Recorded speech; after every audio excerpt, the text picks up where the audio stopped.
Assalamualaikum sobat, inilah kisah malaikat yang dipatahkan sayapnya karena tak mau beri hormat pada Rasulullah. Untuk yang sudah subscribe saya doakan semoga rezekinya melimpah, amin Allahumma amin.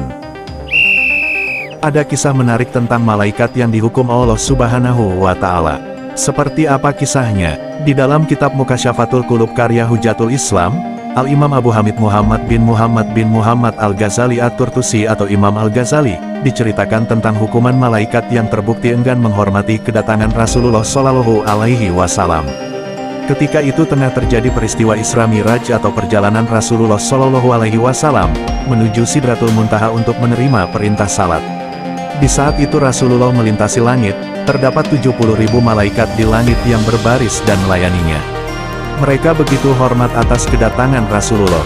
Akan tetapi, ada satu malaikat yang enggan memberi hormat.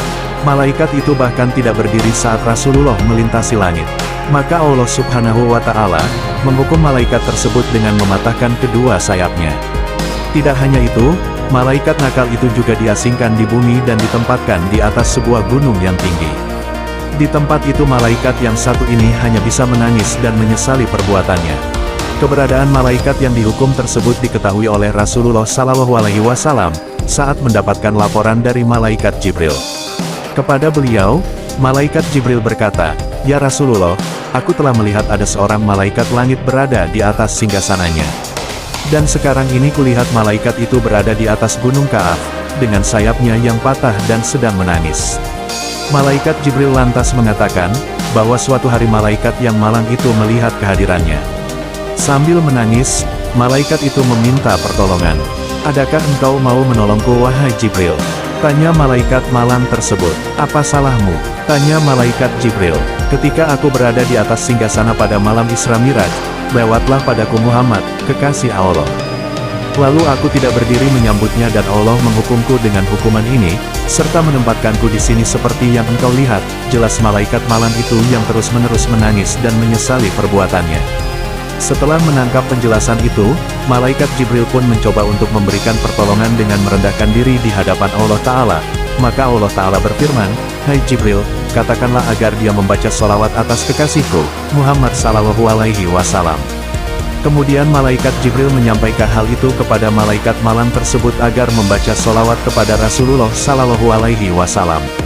Sesuai dengan perintah Jibril, malaikat malam tersebut langsung membaca sholawat kepada baginda Nabi Muhammad Sallallahu Alaihi Wasallam hingga akhirnya, Allah Subhanahu wa Ta'ala memberikan ampunan kepadanya. Allah Subhanahu wa Ta'ala kemudian menumbuhkan kembali kedua sayapnya serta menempatkannya kembali di atas singgasananya. Dari cerita itu, kita bisa mengambil hikmahnya, bahwa sebagai muslim, sudah seharusnya kita memperbanyak sholawat kepada baginda Rasulullah Shallallahu Alaihi Wasallam. Selain sebagai bukti cinta kita kepada beliau, bacaan sholawat juga bernilai pahala serta memiliki banyak sekali keutamaan. Bahkan dalam Al-Quran, Allah Ta'ala telah memerintahkan agar kita senantiasa membaca sholawat. Allah Ta'ala berfirman, "Sesungguhnya Allah dan malaikat-malaikatnya bersalawat untuk Nabi Muhammad Sallallahu Alaihi Wasallam. Hai orang-orang yang beriman, bersalawatlah kamu untuk Nabi dan ucapkanlah salam penghormatan kepadanya." Wallahu alam bishawab. Jika kamu suka dengan cerita ini, bantu subscribe, like dan share. Semoga kita senantiasa selalu menjadi muslim yang senang untuk belajar.